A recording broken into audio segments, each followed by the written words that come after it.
experience for me to see so many fans in Japan. So thank you very much, everybody, for coming. It's truly quite humbling to have you all here, passionate about our software and the things we're trying to do. So thank you in advance for coming at all.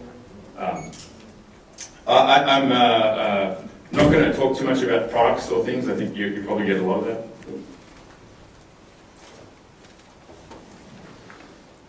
This is working. I'm not going to talk too much about products. I'm talking a little bit about our culture at Atlassian and how we're trying to take our company culture and change the way that we do things, and hopefully bring a little of the Japanese flavor into what we do through the office here.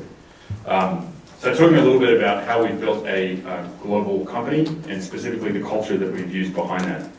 And the first thing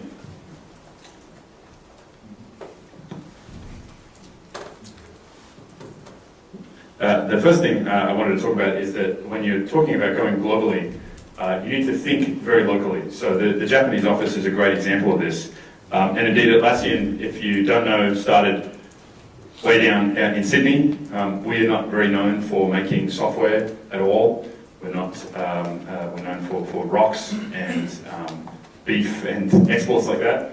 And we moved from Sydney to San Francisco. So our second office is in San Francisco. You've met Adam up the back. He came originally from our San Francisco office. And from there, we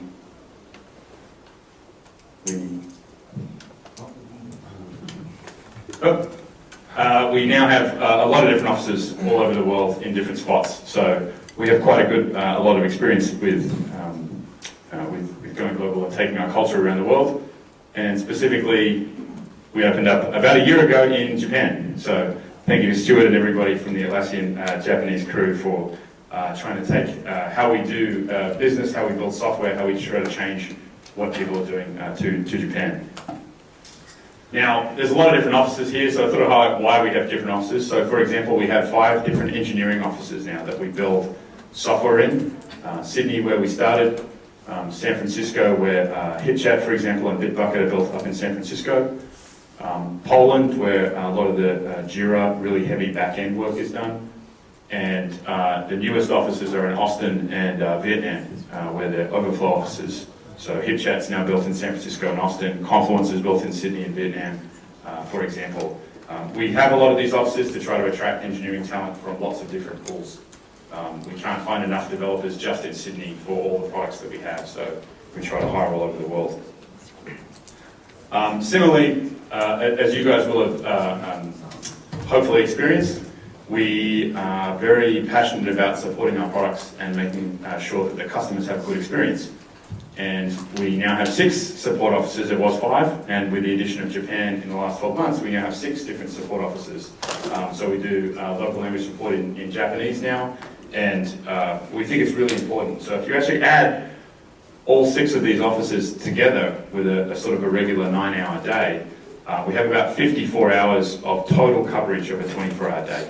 So there's pretty much 2 offices running at any given time for support, for handing over cases, etc. And we feel very strongly that gives us an advantage over people with just one office. Especially when we try to support the whole world from down in Sydney, it's very, very unproductive. And similarly, when we think about going globally and then thinking locally, we have lots of different sales support and marketing offices. And these are 3 examples that actually operate very differently. So San Francisco has excellent marketing talent, really talented marketing guys in the United States. In Amsterdam, it's very much about European support, knowing the different European markets. And then in Japan, as hopefully you guys have realized, it's about trying to localize and internationalize not just the products, but the whole experience of dealing with Atlassian to make it make a lot of sense for the Japanese market. And so we have a lot of these offices now. We've built up in sequence over time to make sense. And one of the things I thought I would talk about that I think is really important is having office traditions. So we have a series of traditions in each of our different offices that help give them that culture that we're famous for. So one I thought I'd talk about in San Francisco, for example, just one of the traditions, each office has a series, is we have a thing called the beer cart. So what this is, it's a trolley that the newest employee at any given time on a Friday afternoon, they drive it around the office and they offer everybody a beer, a wine, or a soft drink, whatever it is that you want to drink. And it means the newest person gets to meet everybody in the office very quickly.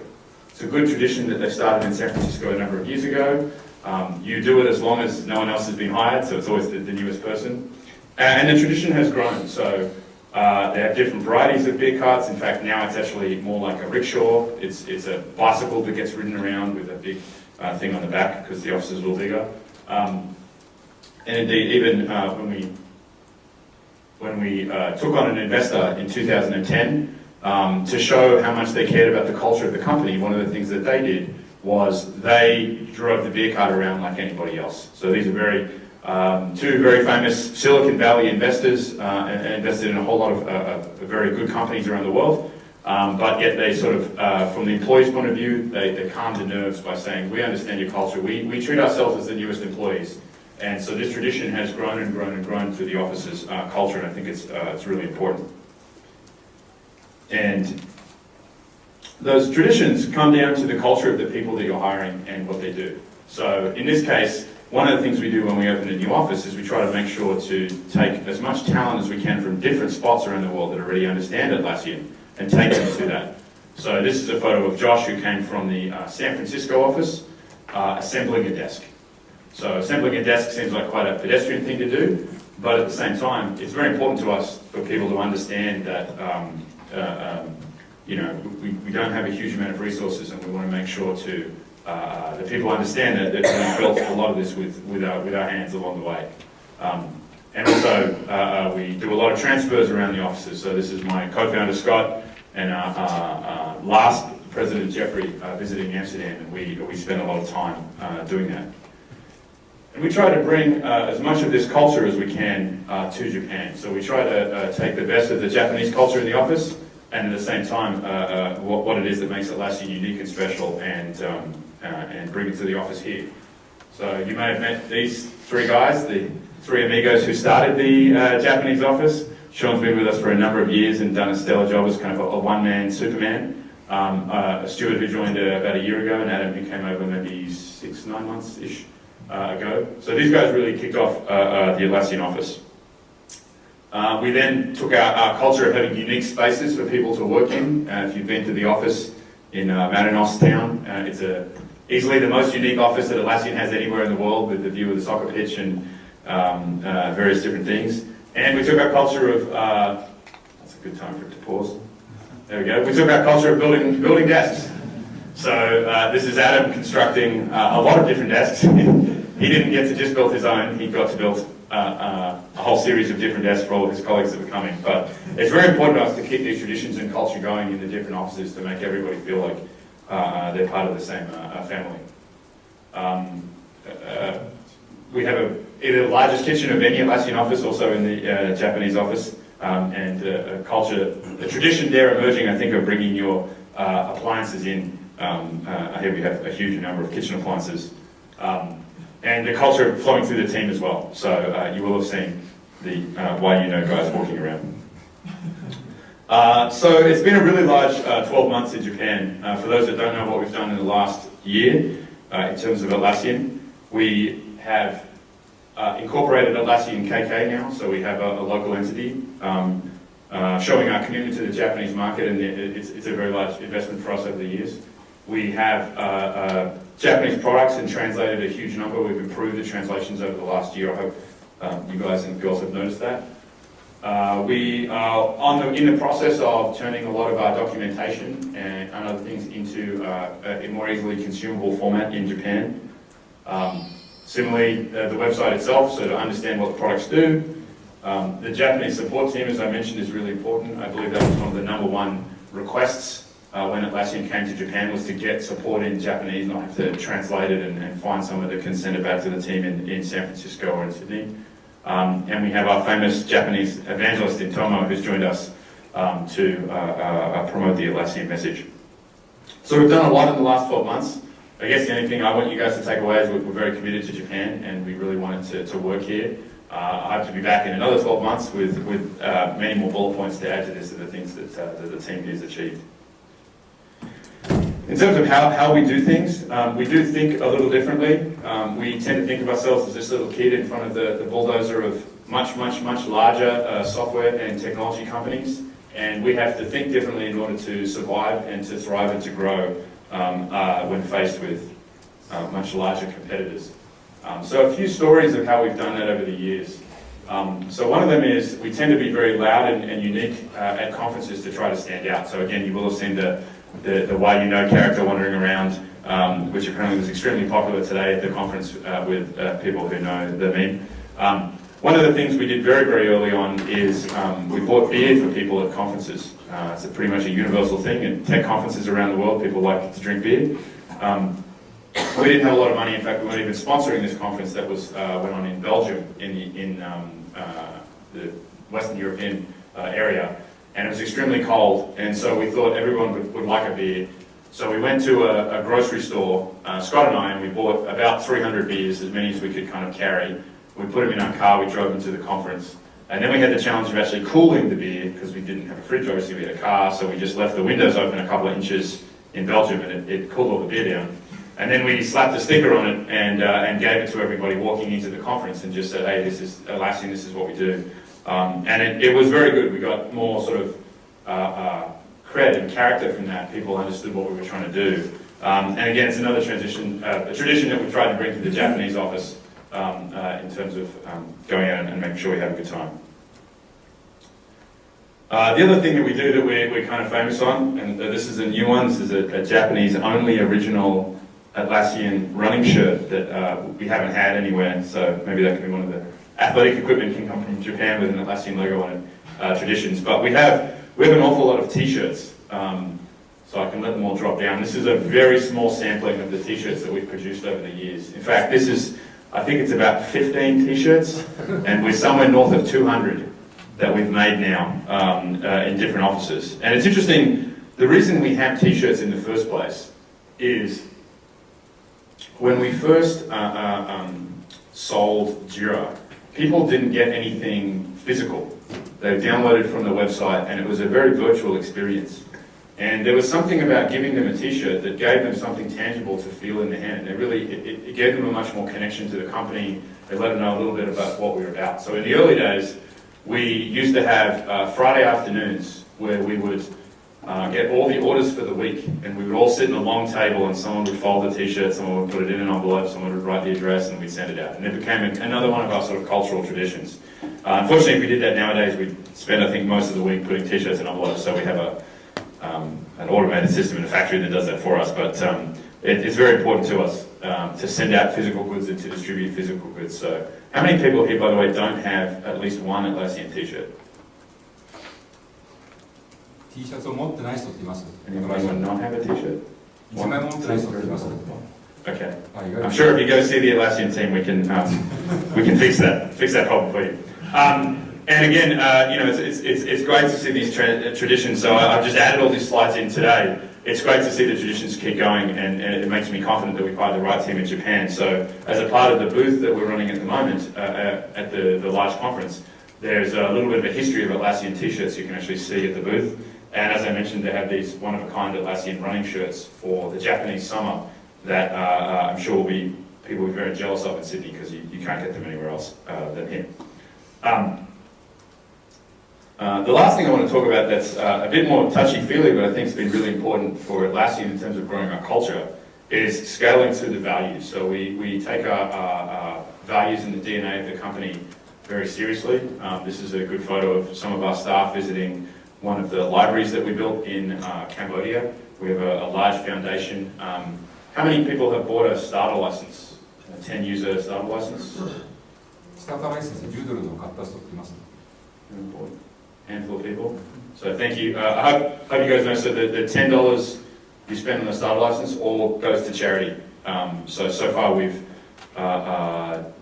the program has raised far more than we expected. When we started it, we were trying to raise $25,000 was the goal of week one. And we've now raised more than $3.5 million. US towards charity. So we've built about 170 libraries, 13 schools. We have about 2,000 girls on full-time girl scholarships in Cambodia and Vietnam. So thank you for buying the $10 starter license. I hope you like Jira or Confluence, but know that it made a huge difference when added up across the world. So why are values so important? Well, we try to build a very long-term company. We like to think about Atlassian being around for 50 years. And in 50 years' time, I'm sad to say, we probably won't have Jira. We probably won't have Confluence. We probably won't have HipChat. There'll be different products. There'll be different customer segments, different technology. Probably won't be on the web in 50 years. It'll be on something else. It won't be on a mobile phone anymore. It'll be holograms beamed into your brain or something else. The technology will shift and change, and we know that. What won't shift and change, hopefully, is the values of the people that make it, and the values of the company. And they generally start with the founders. So they start with myself, with Scott, and trying to do business in the way that we like to do business. And the challenge there is, as the company grows, and you get an org chart doesn't look like this, but it's a sample bad org chart. It's very hard when we no longer hire everybody because we can't one-on-one transfer our values to them. We can't sit them down and say, hey, you did this thing, kind of hurt the customer, we shouldn't do that, let's try a bit more like this. It becomes very hard to scale that. So we had a problem when we were about 50 or 60 employees. We realized it was very hard to get one-on-one time with just the two founders to scale how we wanted to run the business. And similarly, obviously, as we've expanded all over the world, that gets even harder. Right? I haven't spent a lot of time with the Japanese team to sit them down one-on-one and say, this is kind of how I want you to treat customers. This is how I want you to think about building new things or new systems inside the business. That has to come through the team that's already here. And so we ran this exercise, which I thought might be interesting. Maybe you can take it back to your teams. There's a guy called Jim Collins, a very famous business writer. And one of his books is about great companies and what makes them great over long periods of time. And he determined that values is one of the main things that stays consistent, that separates them. And one of the things about values is you don't set them, you don't create them, you discover them. You have them already and you have to find them. So we didn't want to have any values of the company that were aspirational, something we wanted to be in 5 years' time. We tried to wrap down what it was today that we didn't want to lose about the company. So we ran this exercise. Here's some of the actual photos of original butcher paper. We had paper all over the office. And we divided the employees and the management. So we had about 10 managers go off, and we had about 40 employees go off, and asked them to write down the 5 things about Atlassian culture that they never wanted to lose in 50 years' time. And we had a lot of discussion and back and forth. What was really nice is the management and the employees overlapped about 80-85%. We were really just fighting about words, but the concepts were all the same. So for those who don't know, I thought I'd talk through some of the values and how we do things. So open company, no bullshit is probably one of our more famous values, which is basically saying we want to be very open in how we deal with people. That's why we have pricing on the website. So a lot of enterprise software companies you deal with, you can't find out a price. You have to talk to a salesperson, you have to do all this thing. We want to be very open and say this is how much our software costs. Hopefully if you've dealt with support and we can't help you, we try to say, sorry, we can't help you. We try to be very open about what we can and can't do. Build with heart and balance is really important for me. We're trying to build a fast-growing company, which is very hard. It requires a lot of very hard decisions along the way. And we want to make those decisions in 2 ways. We want to make them with heart, and we want to make them with balance. We want to have passion and caring about making a decision, whether it be a technical decision or whether it be a people decision, it doesn't really matter. It has to be made with heart, and it has to be made with balance. You have to weigh up all of the different options. We have a huge spectrum of customers from 5 people to 100,000 people. When we're making a technical decision, they have to balance up how does this work for the 5-person team and how does it work for the 100,000-person team. So I hope we try to do that and keep both of those in mind. Don't blank the customer. I don't know if that translates very well. We wanted to go one step further than saying, good customer service. We wanted to say we really want to do nothing in the business that hurts customers, that gets in their way of doing something. So we try to remove all of the friction between the customer learning about our applications And if they're the right application for them, the customer buying those applications. We try to remove all the friction and things in the way that hurt them in that process. And a lot of companies actually put a lot of barriers in the way. They build the friction to build the sales process. Play as a team is important. We spend a lot of time at work. We want to have a lot of fun. It's like our second family, and we want to do it as a team. Right? Things are more fun when you win as a group. Business is not an individual sport. It's a team sport. We wanted to codify that. Hopefully, if you've met any of the Atlassian Japan team, you see that they're a pretty fun team, and they like to have a good time, and they come as a group.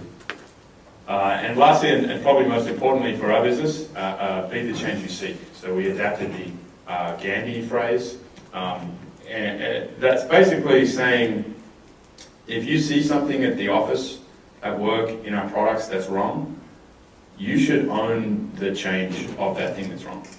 So it could be as simple as some milk spilt on the office floor. A lot of people will say, oh, there's milk spilt on the floor, and just walk past it. And we want to employ people who say, hang on a sec, let me go get a towel, let me clean up the milk. I don't know who spilt it, it doesn't really matter. I see a problem, I want to go fix it. And we try to take that same value into the guys in support. If there's a big problem, we want them to fight for that problem to be fixed. The guys in how we run the office, in hiring, and everything that we do. So we think that's a really important part of our values. So that's my 20 minutes. Thank you very much for coming. I hope that's given you a little bit of insight into us and some stories from the past, and hopefully shown a commitment to Atlassian Japan. We are very committed. We think there's a lot of good things we can do here in terms of improving, hopefully, a little bit of every Japanese company in the way that we do. We want to make you guys all more efficient and able to do more awesome things, go out in the world and build great products. And we're a small piece of building great products that you build. That's wonderful for us. Can I take questions? 皆さん質問があれば。Any questions?